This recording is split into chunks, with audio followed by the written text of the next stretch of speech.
Do you remember the promise of the Lord to rescue his people out of Egypt? Today the Lord says to Moses, "Go to Pharaoh and say to him, 'This is what the Lord says.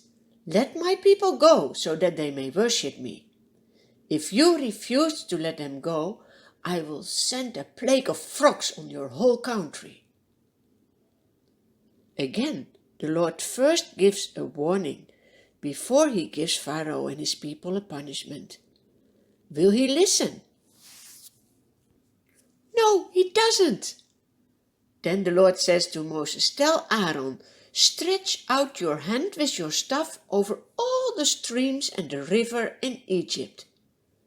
Look what's happening. There the frogs are coming out of the water. They cover the whole country." But Pharaoh thinks that his men can do the same, so he calls his magicians, and indeed, they also can make frogs coming out of the river. Do you see the power of the devil? Who is in control? The Lord will show you. It is terrible. The frogs are everywhere, not only outside, but they also come into the homes. Do you see they are jumping through the window? They are climbing on the table. They are there where you have your food. They are in your bed even. Ugh, it's disgusting. The wise men of Pharaoh can't stop the plague. Pharaoh calls Moses and Aaron in his palace. Do you see? Even his palace is full of frogs. Pharaoh says, "Please pray to your Lord that he will stop this plague and that he takes away these frogs from all my people and out of my palace. Then I will let your people go to offer sacrifices to the Lord." But Moses says to Pharaoh, "When do you want me to pray?" So that he would know that it's only God who can stop this plague. Pharaoh says, "Please do it tomorrow." The next morning Moses prays to the Lord, and the Lord answers the prayer of Moses. That's how he shows that he hears our prayers. All the frogs die.